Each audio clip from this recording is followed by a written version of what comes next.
Oh, good morning. We're a few seconds into our live stream.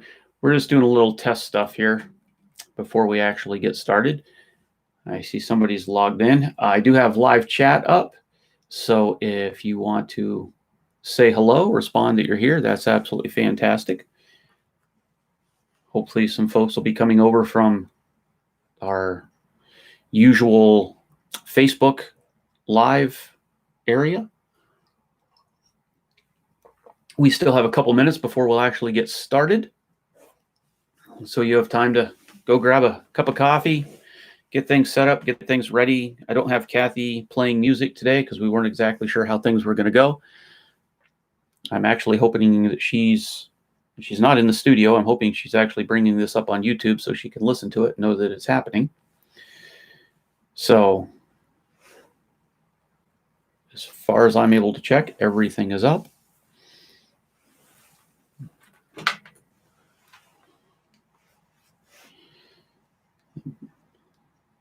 We still have 2 minutes to get started. And I'm going to bring things up on a different platform here and see if things are playing.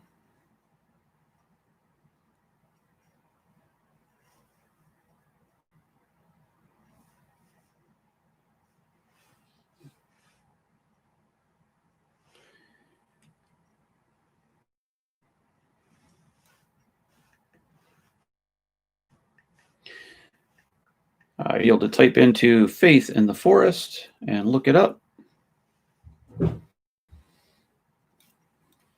I got a couple more people on here.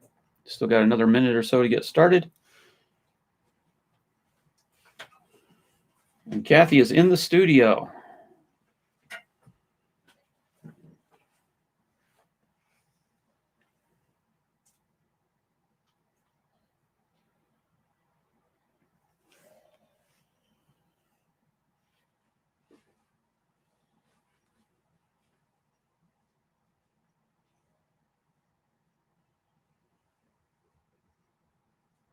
Things are buffering. Are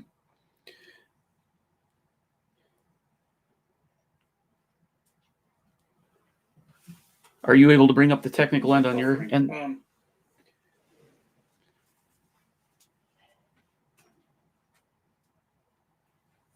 Are you able to bring up the technical end on your end? Okay. Apparently you can because I can. So, good morning to everybody that is here. It is now 9 a.m. on November 1st, 2020, and we are starting our first episode of Faithcast here on YouTube, going YouTube Live, moving over from Facebook. So we might have a few hiccups this morning, but we're going to roll along with this the best we can. We are also starting a brand new series this morning called Answering the Question, Are We a Christian Nation? And maybe I should rephrase that. We're not really answering the question. We're looking at the question, are we a Christian nation? And the reason I say it that way is because we live in a very, very fast world. People want answers right now. So if you saw the thumbnail and you clicked on this, chances are in the first 3 seconds, you wanted some confirmation of the belief you already have, that either yes, we are, or no, we are not. And as I go into this, if it's not getting what you want, you might click off of it, which is sad because that's where we are as a nation. And this is why it really bugs me, because I have an educational background in both politics, American politics, and world religion. And I feel like people need to actually be willing to look into and delve into topics when you want the answer. And you want to be able to stand firm on your platform, on your belief, on where you are with things, and why you would go in a certain direction with things. And so the question of, are we a Christian nation? Either answer could be right. You could say, yes, we are a Christian nation, or no, we are not a Christian nation, based on how you wanted to interpret that question when it gets a little bit deeper and a little bit more specific. And one thing I have to ask, very, very much so now that we are on YouTube, is if you have not subscribed to the Faith in the Forest channel, I really, really urge you to actually click the subscribe button and also click on the bell for notifications. And the bell is actually important because it's the algorithm that YouTube uses. So I could bring up more videos and you might not actually see them if you don't get notified that they actually came up. And the reason I'm asking you to subscribe to this channel is because this is how prayerfully we are going to be able to support this ministry. And I'm a long ways from the minimum number of subscribers I need to actually reach that to where this is actually helping in the overall church ministry. Okay, with that said, let's get back into the heart, the meat of this subject today. Whether or not we are or are not a Christian nation. You know that influence goes both ways. We see a lot of things in argument today, and it really has been for the last 60 years of what separation of church and state means. And it's interesting because that comment, separation of church and state, that actually doesn't come up till later. That's not written into the First Amendment. But there are arguments of, we can't have the 10 Commandments in public buildings. We can't have nativity scenes on public property. And even so much as the argument lately, which is really starting to push the envelope, we just got a new Supreme Court Justice, Amy Coney Barrett. And one of the arguments people had against her being on the Supreme Court was the fact that she was a devout or is a devout Catholic and that her faith should not be on the Supreme Court. And that's a really scary road when we're pushing it that far. And I'm going to bring that up again here in just a minute. So are we or are we not? So if we want to answer that question, we have to understand that we are a sum of our past. I have a colleague in the ministry, when she is doing premarital counseling, one of the things that she brings up with the young couple when they come in for counseling is talking about what they're bringing into the marriage. And it's funny because when people ask that question, they'll bring in sort of superficial things or things right then, but she'll get them talking about their past and about their families and how much influence we have in us based on how we were raised and the people who influenced us. And a lot of times we don't think about it, but right, we are a sum of our past, whether we like it or not. If it's good, bad, ugly, or indifferent, the past affects who we are today. And who we are as a nation is no different than that. So before we can even get to the colonies, before we can get to the writing of the Bill of Rights or the Constitution or Thomas Jefferson sitting down with his migraines trying to write the Constitution, we need to go all the way back. And so asking the question, are we a Christian nation?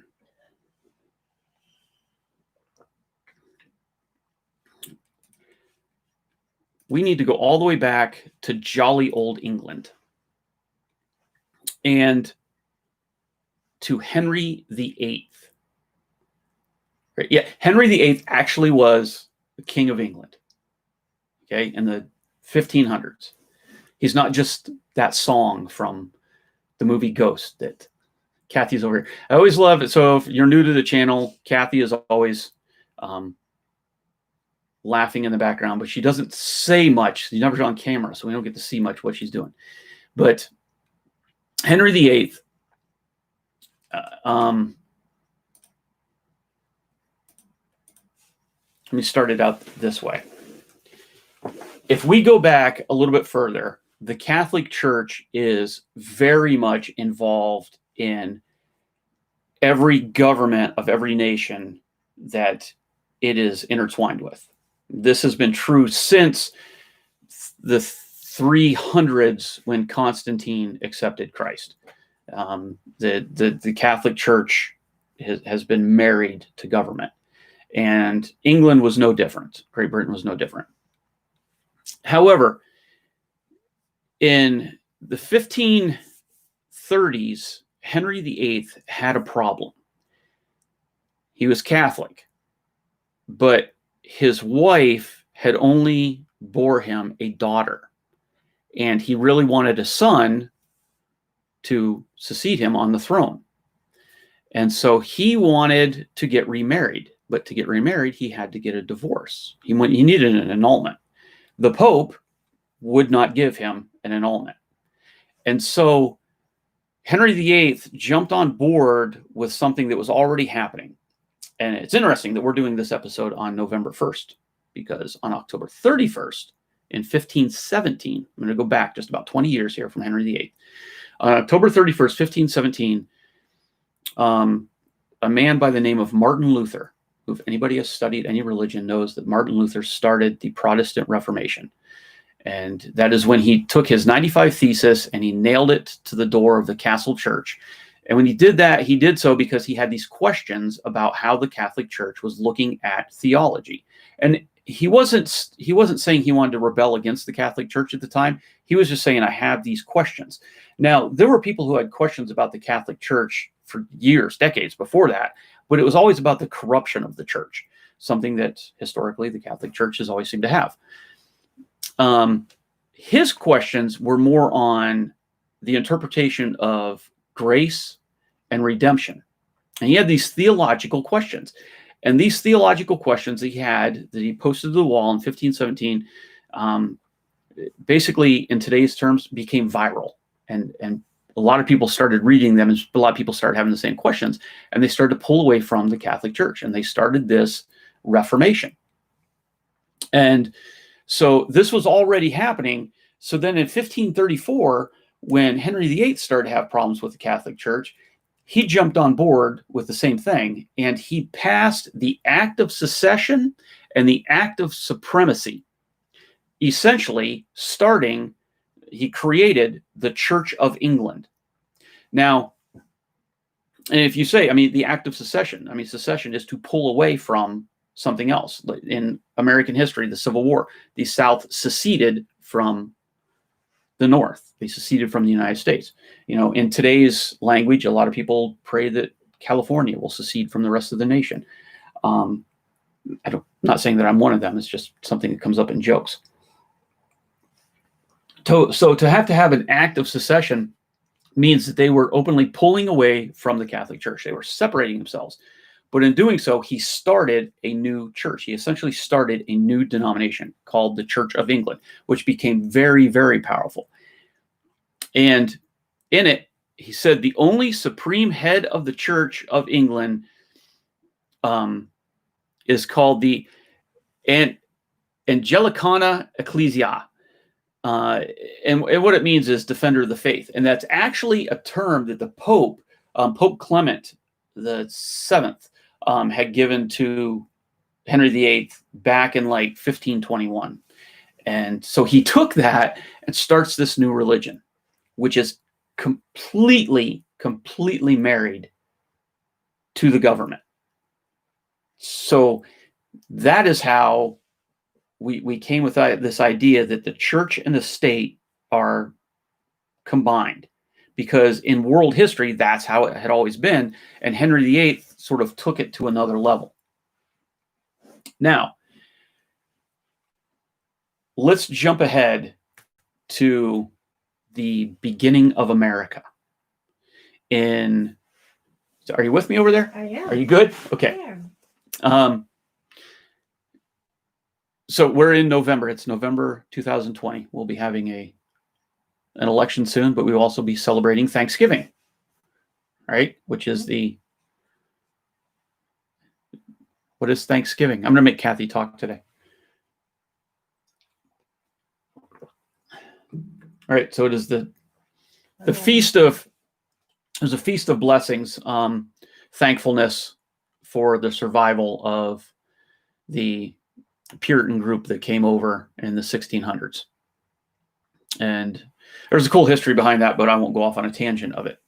But let's talk about how the Puritans ended up in Massachusetts, in what we call Plymouth Rock, right? So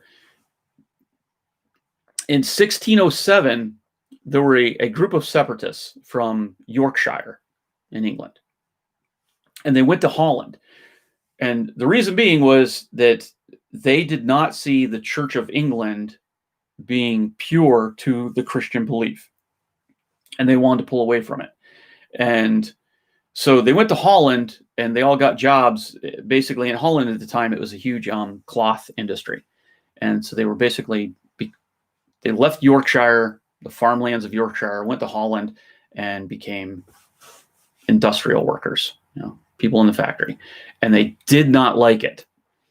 So they made a contract with the Plymouth Company that if the Plymouth Company would finance their trip to the New World, that they would then, in turn, start businesses in the New World, sending primarily the fur trade back to England or back to Holland, and back to Europe, I should say. And so they did. So it's interesting that the Puritans came over here for two reasons. One was religious freedom, because in England they were being persecuted because they would not follow or obey with the Church of England.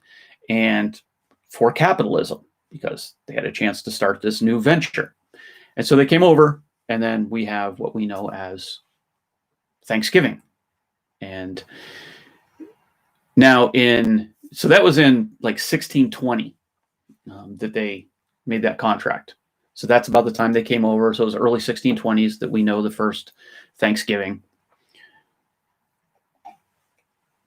And then in 1625, King Charles I was in power.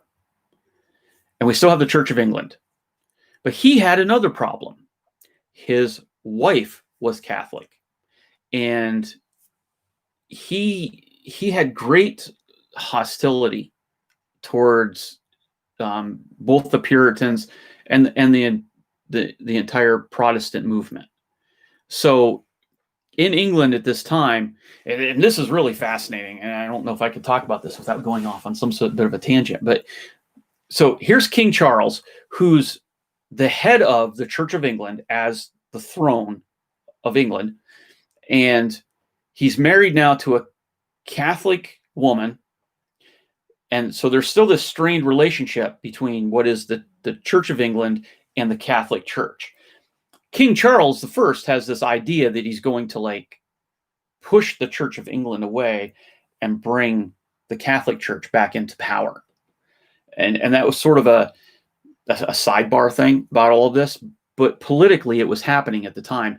And it ends up bringing forward the Civil War, the English Civil War, which does affect us here in this country, even though we're still talking in the 1600s. So all of this hostility, I mean, the Puritans are being persecuted. The Protestants are being persecuted. So more and more of them are moving over to the new land, into what we know as New England, to escape this persecution, much the way that the early Christians did, that they would move off because we talked about that in the book of Acts, that, when Stephen is stoned in the 7th chapter of the book of Acts, that all of the Christians scattered to escape the persecution that was happening, but they maintained their faith. And this is where the idea of the Puritans comes into play very, very importantly into who we are in our past, because they understood the need for business, but they understood the need for a strong faith. And they had a belief that if they lived righteously, if they lived pure, Puritans, right? If they lived pure, that they could set an example for the rest of the world, and they could reform the church worldwide. Because remember, they're leaving what they see as a corrupt church in Europe. And they feel that if they can separate themselves from this, separatists, and live pure, Puritans, that they can show the world that this is, if you live this way as Christians, that there will be many blessings. And they actually have this in their writings. And I'm not going to go too deep into it, but there were several businesses that were started along the New England shore, from Boston north and then down south. And many of them failed. And because many of them came over, I won't say many, part of them came over more for the idea of the trade.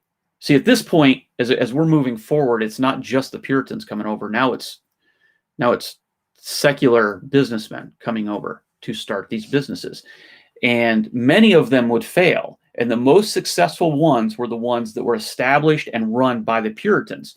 And it's in their writings that they said, the only reason these are succeeding is because we give all of our glory to God first. If you're coming over here just for money, it's not going to make it. You have to have a faith in God, and you have to be obedient to what God is calling you to do.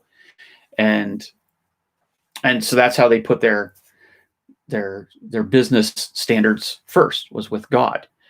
And we can actually look at that because we know that Plymouth Rock was not the first colony here in New World, right? We know that earlier was Jamestown, Virginia. I hollered this out, waiting for an answer. Kathy just looks at me like I'm not responding to anything today.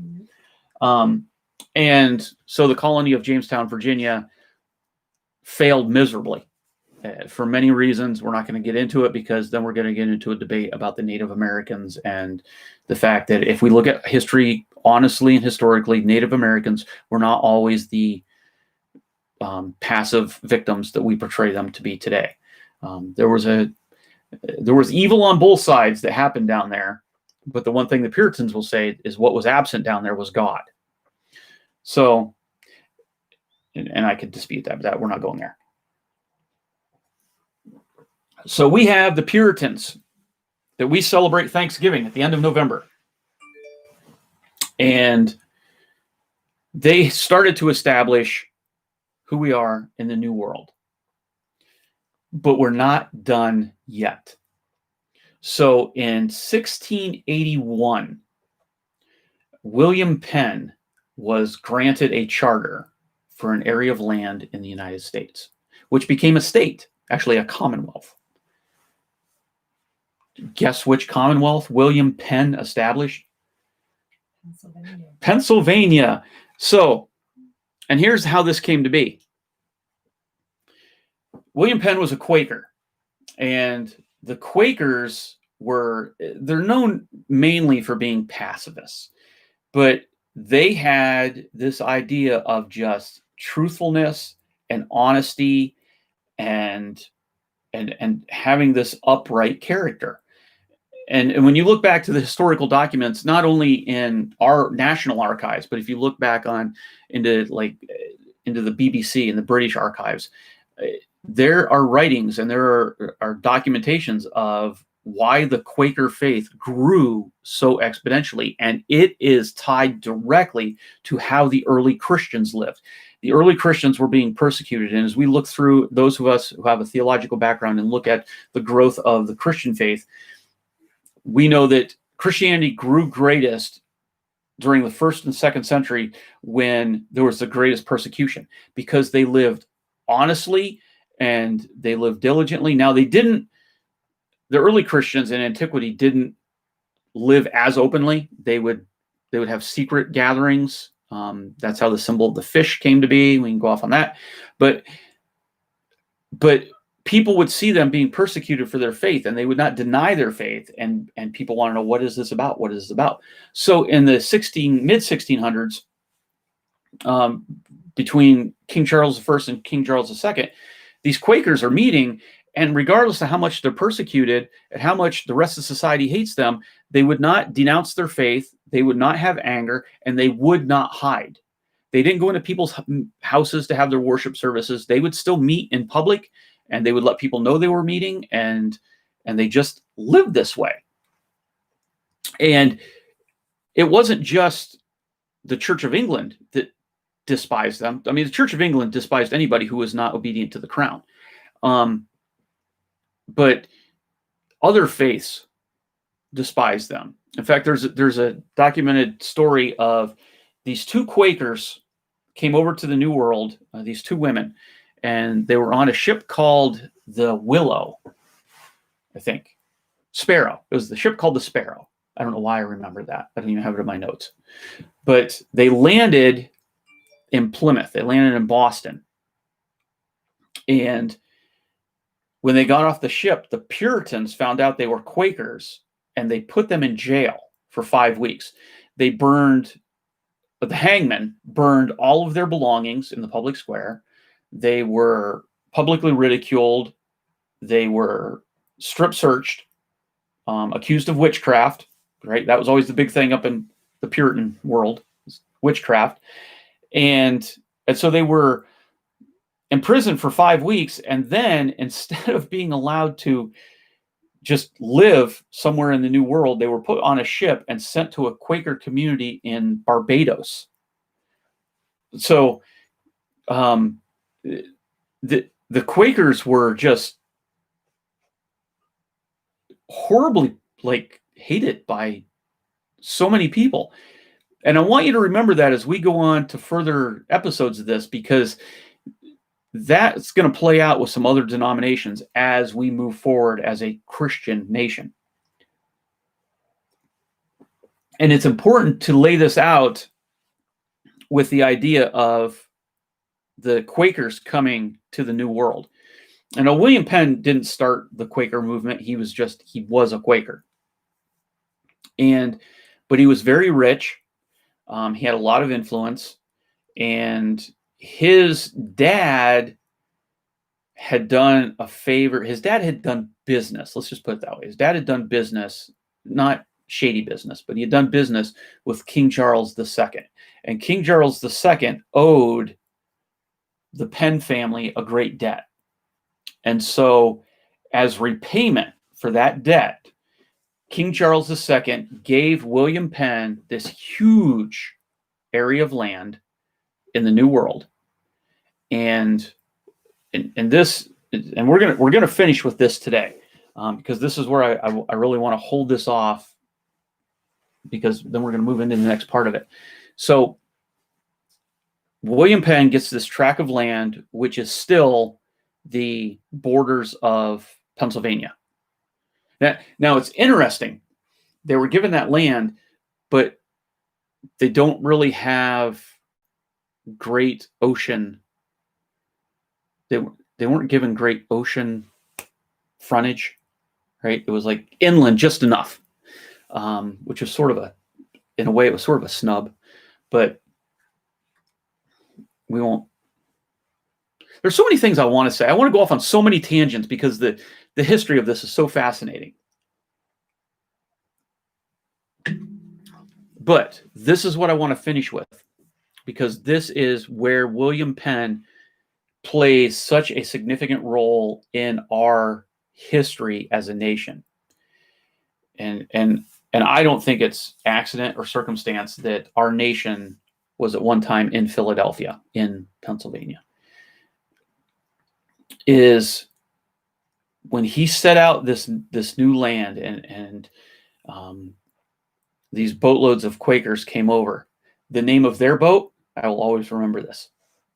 The name of the boat that the Quakers came over on was, okay, I want to do, no, wait. What? No, I know you won't know this one. However, what was the name of the boat that the Pilgrims came over on? The Mayflower, right? Everybody knows the Mayflower. These guys, the Puritans came over on to escape religious persecution and to start this big business. The name of the boat that the Quakers, that William Penn came over on, was called Welcome. And his idea was that I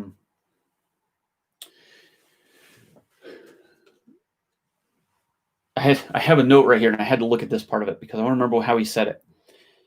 That Pennsylvania would be a holy experiment.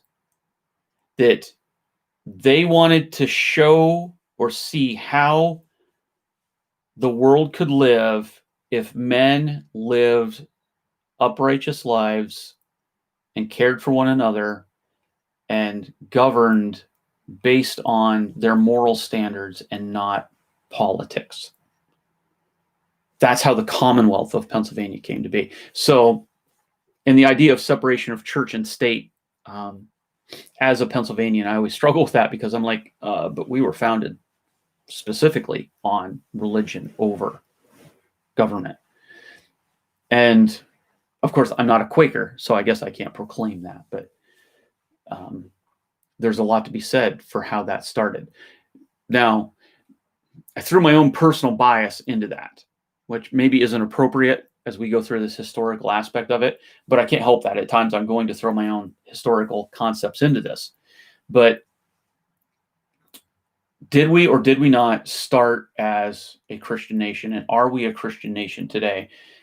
As we go forward answering this question, we have to remember where we came from and all of the men and women that influenced decisions over hundreds and hundreds of years. I mean, we're all the way back to the 1520s when this started. And we're in the 1520s, we're hundreds of years from the United States even being created. And yet the influences back then and what happened back then and historical happenings came to have consequences for who we are today, good, bad, or indifferent. And so we're going to move forward with this, and we're going to take a little bit more time when we get from the colonies organizing as a nation. And I'm going to try and do it in one episode, but there's a lot of meat to what happens there and a lot of influence, a lot of people speaking up.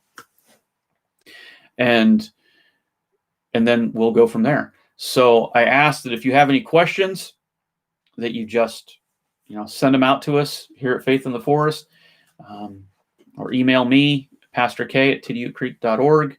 I'll answer them the best I can. If you didn't get your answer in 3 seconds today and you clicked on, then you're not listening to me right now. But if you stayed here long enough, God bless you. I promise this is going to be even more interesting as we go along. Maybe it's more interesting for me because I love history and I love faith and I love Jesus. But that's where we're at today. And again, I ask you to prayerfully consider subscribing to the channel, helping us out. If you're in the area of the Allegheny National Forest, come on up to the church and join us for service at the Grange Hall on 337 near Heart's Content. And with that, I bid all of you adieu, and God bless until next time. Amen. Amen.